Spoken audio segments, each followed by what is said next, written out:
નમસ્કાર મિત્રો, હું રાજેશ ભાસ્કર આપ સૌનું યુટ્યુબમાં આપણી આ ચેનલ પર સ્વાગત કરું છું. મિત્રો, આજે આપણે તારીખ 9 ડિસેમ્બર 2025ના કેટલાક મોસ્ટ ઇમ્પોર્ટન્ટ કરંટ અફેર અને અગાઉની પરીક્ષામાં પૂછાયેલા કેટલાક ઇમ્પોર્ટન્ટ પ્રશ્નો વિશે ડિટેલમાં ચર્ચા કરીશું, જે આપને આવનારી પરીક્ષા માટે ખૂબ જ ઉપયોગી સાબિત થશે. તો મિત્રો, આપ આ ચર્ચા સાથે જોડાઈ રહેજો અને વિડીયોને પહેલેથી લઈને છેલ્લે સુધી પૂરેપૂરો જોવાનો આગ્રહ રાખજો. તો ચલો મિત્રો, શરૂ કરીએ. શરૂઆત કરતા પહેલા જણાવી દઉં કે જો તમારે આપણી આ યુટ્યુબ ચેનલને સબસ્ક્રાઇબ કરવાનું બાકી હોય તો ચેનલને સબસ્ક્રાઇબ કરજો, નોટિફિકેશન બેલ આઇકોનને પ્રેસ કરીને, અને જો તમને વિડીયો પસંદ આવે તો વિડીયોને લાઈક કરજો, પરંતુ વિડીયોની લિંકને શેર કરવાનું ભૂલશો નહીં. તમારા જેટલા પણ મિત્રો જેઓ કોમ્પિટિટિવ એક્ઝામની તૈયારી કરી રહ્યા છે એ બધા મિત્રો જોડે વિડીયોની લિંકને અત્યારે જ શેર કરી દો, તમે જે તે સોશિયલ મીડિયા એપ્લિકેશન વાપરતા હો એમાં. ચલો તો શરૂઆત કરીએ. સૌપ્રથમ જોઈશું અગાઉની પરીક્ષામાં પૂછાયેલા ભૂગોળના પ્રશ્નો, જેના જવાબો તમારે મને કમેન્ટ બોક્સમાં લખીને જણાવવાના છે. વિડીયોના લાસ્ટમાં જ્યારે હું તમને આ દરેક પ્રશ્નના જવાબ જણાવું ત્યારે તમારે ચેક કરવાનું છે કે તમે આપેલા પ્રશ્નો જવાબમાંથી કેટલા પ્રશ્નો જવાબ સાચા છે, અને જેટલા પણ પ્રશ્નો જવાબ સાચા હોય એનો આંકડો તમારે કમેન્ટમાં લખવાનો કે 10માંથી આટલા સાચા. ડેઇલી જીકે ટેસ્ટની આપણે વાત કરીએ તો ડેઇલી જીકે ટેસ્ટમાં આપણે રોજ 10 પ્રશ્નો પૂછીએ છીએ, એમાંથી 5 પ્રશ્નો ભૂગોળના હોય છે. બાકીના જે 5 પ્રશ્નો છે એ ગુજરાતના ઇતિહાસના પ્રશ્નો છે. તો તમે તમારા આન્સર આપો નીચે કમેન્ટ બોક્સમાં, અને હું આજના કરંટ અફેરનો પ્રથમ પ્રશ્ન છે એની શરૂઆત કરું છું. પ્રથમ પ્રશ્ન છે, તાજેતરમાં કોણે ભારતીય ફાઇટર એરક્રાફ્ટના પાયલોટને બચાવવા માટે એસ્કેપ સિસ્ટમનું ચંદીગઢ ખાતે સફળતાપૂર્વક પરીક્ષણ કર્યું છે? તો જવાબ આવશે DRDOએ, defence research and development organisation. તો DRDOએ ભારતીય ફાઇટર એરક્રાફ્ટના પાયલોટને બચાવવા માટે એસ્કેપ સિસ્ટમનું ચંદીગઢ ખાતે સફળતાપૂર્વક પરીક્ષણ કર્યું છે. આ ચંદીગઢ એ જ છે, તમને ખ્યાલ હોય તો થોડા સમય પહેલાં ચંદીગઢને ભારતનું પ્રથમ એવું કહી શકાય કે ઝૂંપડપટ્ટી ફ્રી, સ્લમ ફ્રી સિટી જાહેર કરવામાં આવ્યું હતું. આ પરીક્ષણ એરોનોટિકલ ડેવલપમેન્ટ એજન્સી અને હિન્દુસ્તાન એરોનોટિક્સ લિમિટેડ આ બંનેના સહયોગથી કરવામાં આવ્યું હતું. પરીક્ષણમાં કટોકટીના સમયે એરક્રાફ્ટની જે છત હોય, કેનોપી, એને તોડવાની અને પાયલોટને સુરક્ષિત રીતે બહાર કાઢવાની સમગ્ર પ્રક્રિયાની ગતિશીલતા એટલે કે ડાયનેમિક્સ ચકાસવામાં આવી હતી. અને આ જટિલ સફળતાને કારણે ભારત હવે એસ્કેપ સિસ્ટમના અદ્યતન પરીક્ષણની સ્વદેશી ક્ષમતા ધરાવતા ચુનંદા રાષ્ટ્રોની શ્રેણીમાં સામેલ થઈ ગયું છે. રક્ષામંત્રી શ્રી રાજનાથ સિંહે આને આત્મનિર્ભરતા તરફનું એક મોટું પગલું ગણાવ્યું છે. ઓકે, DRDOની આપણે વાત કરીએ, defence research and development organisation, જેની સ્થાપના 1 જાન્યુઆરી 1958માં થઈ. DRDOનું હેડક્વાર્ટર છે એ આવેલું છે નવી દિલ્હીમાં, અને સમીર વી કામત એના અધ્યક્ષ છે. તમારા માટે પ્રશ્ન, DRDOનો મુદ્રાલેખ શું છે? આવડતો હોય તો કમેન્ટ બોક્સમાં લખીને જણાવો. સેકન્ડ પ્રશ્ન, દર વર્ષે આંતરરાષ્ટ્રીય ભ્રષ્ટાચાર વિરોધી દિવસ ક્યારે મનાવવામાં આવે છે? તો 9મી ડિસેમ્બરને આંતરરાષ્ટ્રીય ભ્રષ્ટાચાર વિરોધી દિવસ તરીકે મનાવવામાં આવે છે.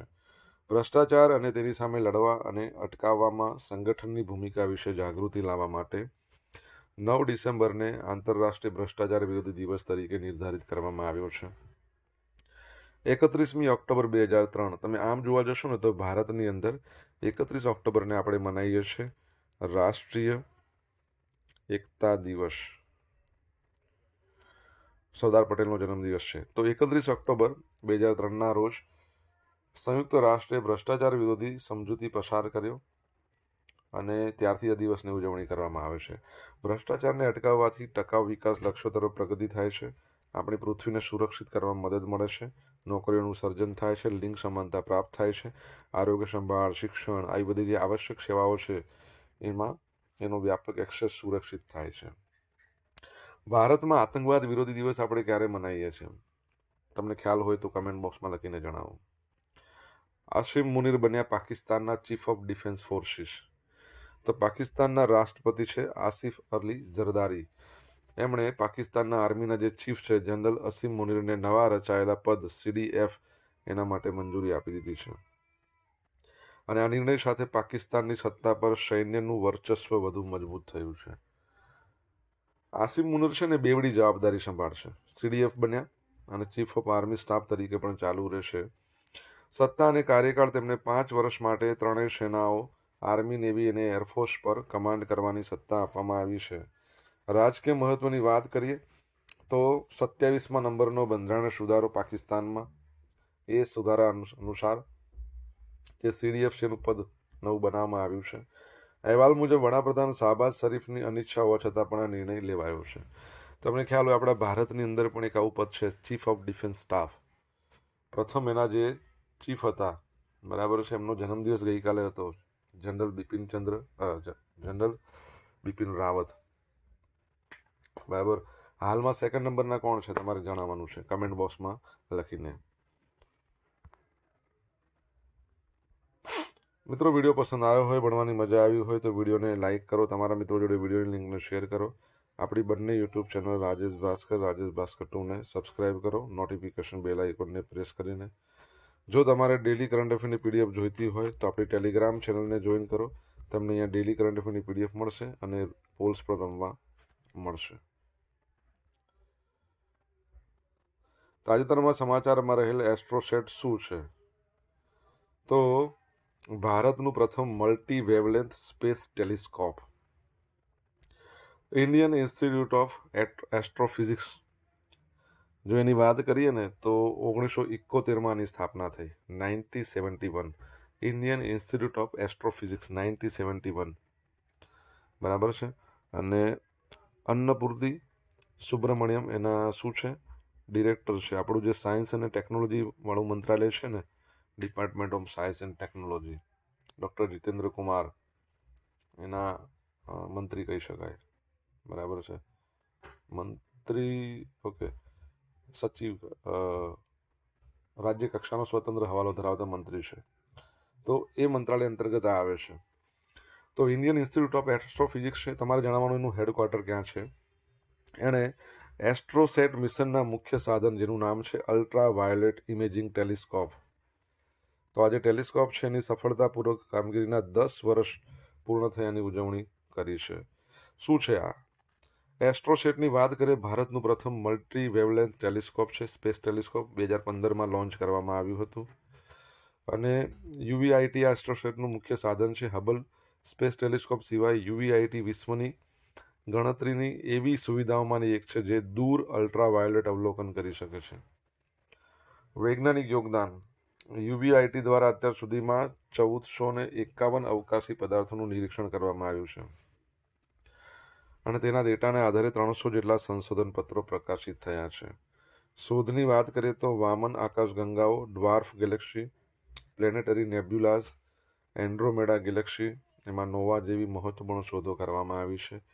ભવિષ્યની યોજનાની વાત કરીએ, ભારત હવે આગામી પેઢીના યુવી સ્પેસ ટેલિસ્કોપ છે ઇન્સિસ્ટ એના પર કામ કરી રહ્યું છે, જે ઉચ્ચ ચોકસાઈવાળા અલ્ટ્રાવાયોલેટ ખગોળશાસ્ત્રમાં ભારતની ક્ષમતાને વધારશે. આગળ વધીએ. તાજેતરમાં ભારત અને બીજા કયા દેશ અથવા દેશોએ નેટ ઝીરો ભવિષ્ય હાંસલ કરવા ટેકનોલોજી અને ઇનોવેશન ભાગીદારી શરૂ કરવાની જાહેરાત કરી છે? તો જવાબ આવશે ઓસ્ટ્રેલિયા અને કેનેડા, ACITI. તો ભારત, ઓસ્ટ્રેલિયા અને કેનેડાની સરકારે ઓસ્ટ્રેલિયા કેનેડા ઇન્ડિયા ટેકનોલોજી અને ઇનોવેશન ભાગીદારી શરૂ કરવાની જાહેરાત કરી, જેનો મુખ્ય ઉદ્દેશ શું છે? નેટ ઝીરો ભવિષ્ય હાંસલ કરવા માટે સહકાર મજબૂત કરવો. નેટ ઝીરોનું આપણા ભારતનું ટાર્ગેટ તો બધાને આવડે જ છે ને, 2070. મુખ્ય ધ્યાન કેન્દ્રો: ગ્રીન એનર્જી, રિન્યુએબલ એનર્જીનો સંયુક્ત વિકાસ અને ડીકાર્બોનાઇઝેશન, જટિલ ખનિજો, લિથિયમ જેવા મહત્વના ખનિજોની સ્થિતિસ્થાપક સપ્લાય ચેન બનાવવી, AI, નાગરિક સેવાઓ અને આર્થિક વિકાસ માટે જવાબદારીપૂર્વક આર્ટિફિશિયલ ઇન્ટેલિજન્સનો ઉપયોગ કરવો. આગળનું પગલું: ત્રણેય દેશોના અધિકારીઓ 2026ના પ્રથમ ત્રિમાસિક ગાળામાં વિગતવાર રોડમેપ તૈયાર કરવા મળશે, બરાબર છે. તો આ બાબત યાદ રાખજો. તમને ખબર છે ક્વાડ દેશોને આપણે ઘણીવાર ચર્ચા કરી છે. ક્વાડ દેશોની વાત કરીએ તો 4 દેશો આવે, એમાં ભારત તો એક હશે, એના સિવાયના બીજા 3 કયા હશે? તમને આન્સર આવડે તો કમેન્ટ બોક્સમાં લખીને જણાવો. રોહિત શર્મા 20,000 આંતરરાષ્ટ્રીય રન બનાવનાર ચોથા ભારતીય બની ગયા છે. તો રોહિત શર્મા આંતરરાષ્ટ્રીય ક્રિકેટમાં 20,000 રન બનાવનાર ચોથા ભારતીય બની ગયા છે. તેઓ સચિન તેંડુલકર, વિરાટ કોહલી, રાહુલ દ્રવિડની વિશિષ્ટ યાદીમાં સામેલ થઈ ગયા છે. હવે એ રેકોર્ડ ક્યારે કર્યો અને કઈ જગ્યાએ? તો 6 ડિસેમ્બરના રોજ વિશાખાપટ્ટનમમાં દક્ષિણ આફ્રિકા સામે ત્રીજી ઓડીઆઈ મેચ દરમિયાન નોંધાયો હતો. હવે રોહિત શર્માના નામે હવે 500 કરતાં વધારે મેચોમાં 50 આંતરરાષ્ટ્રીય સદી છે. સદીઓ પરથી યાદ આવ્યું, રિસન્ટલી વિરાટ કોહલીએ 53 સદી મારી ઓડીઆઈમાં, બરાબર છે. રોહિત શર્માની વાત કરીએ તો રોહિત શર્મા છે, એમણે વિશ્વમાં સૌથી વધારે આંતરરાષ્ટ્રીય સિક્સર્સ ધરાવે છે. એમાં એ રિસન્ટલી ઓડીઆઈમાં 252 કરતાં વધારે સિક્સર્સ મારી છે, બરાબર છે. આ ઉપરાંત યાદ રાખજો, T20માં સૌથી વધારે સદી 5 સદી એમણે ધરાવે છે. એમની સાથે બીજા પણ એક પ્લેયર છે, પ્લેયરનું નામ તમારે જણાવવાનું છે, શોધજો, બરાબર છે. જણાવવાની જરૂર નથી, તમે શોધજો, તમે યાદ રાખજો. અને તમને ખ્યાલ હોય તો T20 વર્લ્ડ કપ યોજાઈ રહ્યો છે આગામી વર્ષે જાન્યુઆરીમાં, એટલે 2026માં યોજાઈ રહ્યો છે, બરાબર છે, T20 વર્લ્ડ કપ. તો એમાં તેઓ એના બ્રાન્ડ એમ્બેસેડર બન્યા છે. મેન્સ વર્લ્ડ કપની વાત ચાલે. બીજી વસ્તુ કે ઓડીઆઈ જે વન ડે ઇન્ટરનેશનલ છે એમાં જે બેટ્સમેન છે એમાં નંબર 1 પર છે તેઓ. તો મને કોઈ T20માં કોણ છે? કમેન્ટમાં લખીને જણાવો. સોશિયલ મીડિયાના માધ્યમથી મારી સાથે તમે કનેક્ટ રહી શકો છો. આપણું ઇન્સ્ટા આઈડી છે rajesh.i.bhaskar, ફેસબુક આઈડી છે RI ભાસ્કર, અને ટેલિગ્રામ ચેનલની વાત કરીએ તો રાજેશ ભાસ્કર, જ્યાંથી તમને ડેલી કરંટ અફેરની પીડીએફ મળશે, તમને પોલ્સ રમવા મળશે. અને જો ભણવાની મજા આવી હોય તો વિડીયોને એક લાઇક કરી દો, તમારા મિત્રો જોડે વિડીયોની લિંકને શેર કરી દો. ચેનલ સબસ્ક્રાઇબ કરવાની બાકી તો સબસ્ક્રાઇબ કરો, નોટિફિકેશન બેલ આઇકોનને પ્રેસ કરીને. તાજેતરમાં કોને પ્રથમ ફીફા શાંતિ પુરસ્કારથી સન્માનિત કરવામાં આવ્યા છે? તો ડોનાલ્ડ ટ્રમ્પ, અમેરિકાના જે હાલના 47મા નંબરના પ્રેસિડન્ટ છે એમને. તો અમેરિકાના હાલના છે, ભૂતપૂર્વ કેમ લખાઈ ગયું છે? અમેરિકાના હાલના પ્રમુખ છે 47મા નંબરના ડોનાલ્ડ ટ્રમ્પને વોશિંગ્ટનમાં યોજાયેલા 2026 વર્લ્ડ કપના ડ્રો દરમિયાન ઉદ્ઘાટન ફીફા શાંતિ પુરસ્કાર, ઉદ્ઘાટન એટલે કે શરૂઆત જ અત્યારે થઈ છે, પહેલી વખત આપવામાં આવ્યું છે. હવે ફીફાના જે પ્રમુખ છે જિયોની ઇન્ફાન્ટિનો, એમણે શાંતિ માટેના અસાધારણ કાર્યોને માન્યતા આપવા માટે ગયા મહિને શરૂ કર્યું હતું આ સન્માન, જે ડોનાલ્ડ ટ્રમ્પને આપ્યું હતું. ટ્રમ્પે આ પુરસ્કારને એમના જીવનના મહાન સન્માનોમાંનું એક ગણાવ્યું છે. ટ્રમ્પે વિશ્વભરમાં સંઘર્ષો સમાપ્ત કરવામાં મદદ કરવાનો દાવો કર્યો, જેમાં આ વર્ષની શરૂઆતમાં ભારત અને પાકિસ્તાન વચ્ચે યુદ્ધ વિરામ સમાપ્ત કરવામાં મદદ કરવાનો દાવો પણ સામેલ હતો. ભારતે ટ્રમ્પના દાવાને વારંવાર નકારી કાઢ્યો છે. જોકે પાકિસ્તાને ભારતના ઓપરેશન સિંદૂર પછી થયેલા મે મહિનાના યુદ્ધ વિરામમાં ટ્રમ્પની મદદને જાહેરપણે સ્વીકારી છે. આ પુરસ્કાર ટ્રમ્પને એવા સમયે મળ્યો કે જ્યારે તેઓ આ વર્ષની શરૂઆતમાં નોબેલ શાંતિ પુરસ્કાર મેળવવામાં નિષ્ફળ રહ્યા હતા. તમને ખબર છે ને નોબેલ શાંતિ પુરસ્કાર કોને મળ્યો છે આ વર્ષનો? મારિયા કોરિના મચાડો, વેનેઝુએલા દેશના છે તેઓ. હવે એમના માટે જાહેરમાં ઝુંબેશ હમણાં ચલાવી હતી, પરંતુ મળ્યો નહીં. અને યાદ રાખજો કે દક્ષિણ કોરિયા છે એના દ્વારા તેમને ત્યાંનો સર્વોચ્ચ નાગરિક સન્માન આપવામાં આવ્યો છે અને ગોલ્ડન તાજ આપવામાં આવ્યો છે, ઓર્ડર ઓફ ધ મુકુંદવા. આવો પુરસ્કાર નાગરિક સન્માન આપવામાં આવ્યો છે. વિશ્વભરના જે ફૂટબોલ ચાહકો છે એમણે નિર્ણય ટીકા કરી. એમનું કહેવું છે કે આ સન્માન રાજકીય રીતે પ્રેરિત છે અને રમતગમત તથા રાજકારણને અલગ રાખવાના સિદ્ધાંતને નબળો પાડે છે. ફીફા 1904માં એની સ્થાપના, હેડક્વાર્ટર તમારે કહેવાનું છે. 2026માં ફીફા વર્લ્ડ કપ યોજાવાનો છે USA, કેનેડા અને મેક્સિકોમાં. અને 2030માં તમને ખબર છે કે ફીફા વર્લ્ડ કપ યોજાવાનો છે સ્પેન, મોરોક્કો અને પોર્ટુગીઝમાં. 2034માં ફીફા વર્લ્ડ કપ છે સાઉદી અરેબિયામાં યોજાય છે. એના માટે એ લોકોએ 750 મીટર ઊંચું સ્ટેડિયમ બનાવેલું છે. નિયોમ એનું નામ આપવામાં આવ્યું છે.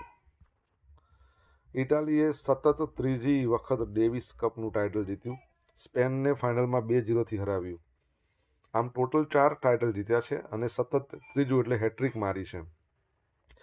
આ જીત સાથે ઇટાલી યુનાઇટેડ સ્ટેટ્સ પછી સતત 3 ડેવિસ કપ ચેમ્પિયનશિપ જીતનાર બીજો દેશ બન્યો. અગાઉના ટાઇટલની વાત કરીએ તો ઇટાલીએ આ પહેલાં 1976માં, 2023, 24 અને અત્યારે 25 એટલે 4 ટાઇટલ થઈ ગયા. કઈ જગ્યાએ યોજાઈ હતી ફાઇનલ? ઉત્સાહી હોમ ગ્રાઉન્ડ ઇટાલીના મેદાનમાં યોજાઈ હતી. ડેવિસ કપની વાત કરીએ, પુરુષોની ટેનિસની આંતરરાષ્ટ્રીય ટીમ સ્પર્ધા છે, જેને વર્લ્ડ કપ ઓફ ટેનિસ પણ કહેવાય છે. 1900ની સાલમાં આની શરૂઆત થઈ હતી.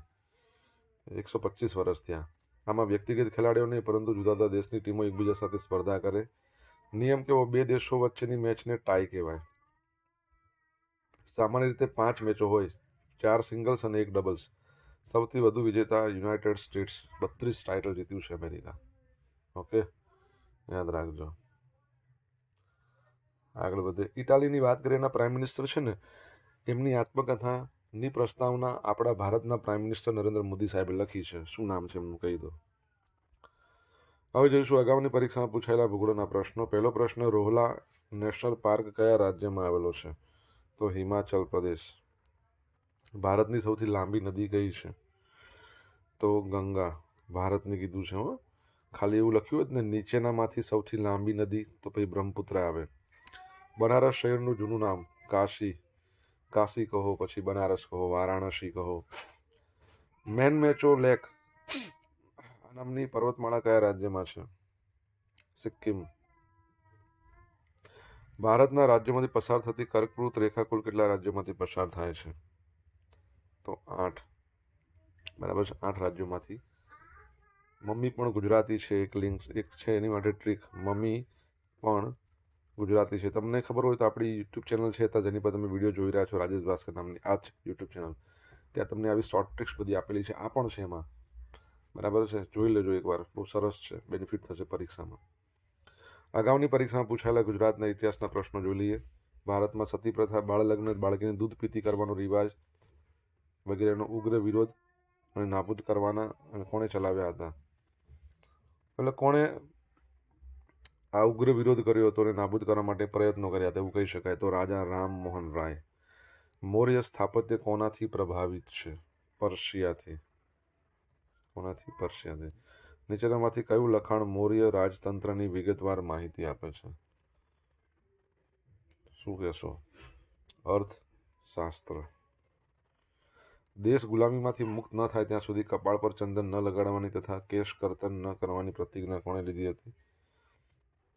વાસુદેવ બળવંત ફડકે. ગુપ્ત વંશ કોના અનુયાયી તરીકે જાણીતા છે? ભાગવત સંપ્રદાય. હવે મિત્રો જોઈશું ગઈકાલે પૂછેલા પ્રશ્નો જવાબ. પહેલો પ્રશ્ન, તાજેતરમાં કયા સ્થળે એશિયાના સૌથી મોટા એનજીમેક 2025 એક્ઝિબિશનનો શુભારંભ થયો? ગાંધીનગર. તાજેતરમાં કોણે જેરુસલેમ માસ્ટર 2025નો ખિતાબ જીત્યો? તો અર્જુન એરિગેસી, વિશ્વનાથ આનંદને હરાવીને. આજે પૂછેલા પ્રશ્નો જવાબ જોઈ લઈએ. પહેલો પ્રશ્ન, ડીઆરડીઓનું મુદ્રાલેખ શું છે? તો બલસ્ય મૂલમ વિજ્ઞાનમ. સેકન્ડ પ્રશ્ન, આતંકવાદ વિરોધી દિવસ ભારતમાં 21મી મે ભારતના સૌથી યુવા વડાપ્રધાન રાજીવ ગાંધીની હત્યા કરવામાં આવી હતી. ત્રીજો, ભારતના હાલના સીડીએસ કોણ છે? જનરલ અનિલ ચૌહાણ. ચોથા નંબરનો પ્રશ્ન, ઇન્ડિયન ઇન્સ્ટિટ્યૂટ ઓફ એસ્ટ્રોફિઝિક્સ એનું હેડક્વાર્ટર બેંગલુરુમાં છે. પાંચમા નંબરનો પ્રશ્ન, ક્વાડ દેશોમાં કયા કયા દેશો છે? તો એક તો ભારત, મેં તમને કહ્યું હતું ભારત તો છે જ, પછી યુએસએ છે, પછી ઓસ્ટ્રેલિયા છે અને જાપાન છે. બરાબર, ભારત, યુએસ, ઓસ્ટ્રેલિયા, જાપાન. છઠ્ઠા નંબરનો પ્રશ્ન, T20 batsman of the year સૌથી વધારે નંબર 1 પર 931 પોઈન્ટ અભિષેક શર્મા. શું છે? અભિષેક શર્મા. સાતમા નંબરનો પ્રશ્ન, ફિફાનું હેડક્વાર્ટર છે ઝ્યુરિચ, સ્વિટ્ઝરલેન્ડનું. અને આઠમા નંબરનો પ્રશ્ન, ઇટાલીના પ્રાઇમ મિનિસ્ટરનું નામ છે જ્યોર્જિયા મેલોની. હવે જોઈશું ગઈકાલના કરંટ અફેરમાંથી પૂછેલા કેટલાક ઇમ્પોર્ટન્ટ પ્રશ્નો, જેના જવાબો તમારે કમેન્ટમાં લખવાના. પહેલો પ્રશ્ન, તાજેતરમાં ગુજરાત વહીવટી સુધારણા પંચે કેટલામો અહેવાલ મુખ્યમંત્રી ભૂપેન્દ્ર પટેલને સુપ્રત કર્યો? સેકન્ડ પ્રશ્ન, ઓસ્ટ્રેલિયાની વિક્ટોરિયા યુનિવર્સિટી કયા સ્થળે ભારતનું પ્રથમ કેમ્પસ ખોલશે? જવાબ આવડે તો કમેન્ટ બોક્સમાં લખીને જણાવજો. તો આ હતા આજના દિવસના કેટલાક મોસ્ટ ઇમ્પોર્ટન્ટ કરંટ અફેર અને અગાઉની પરીક્ષામાં પૂછાયેલા કેટલાક ઇમ્પોર્ટન્ટ પ્રશ્નો એના જવાબોની સાથે. આશા રાખું બધાને ભણવાની મજા આવી હશે. મજા આવી તો વિડીયોને લાઇક કરો, તમારા મિત્રો જોડે વિડીયો લિંકને શેર કરો. આપણી બંને યુટ્યુબ ચેનલ રાજેશ ભાસ્કરને સબસ્ક્રાઇબ કરો, નોટિફિકેશન બેલ આઇકોનને પ્રેસ કરીને. તો મિત્રો, thank you so much for watching this video. Have a nice day. જય હિન્દ, જય ભારત, જય જય ગરવી ગુજરાત.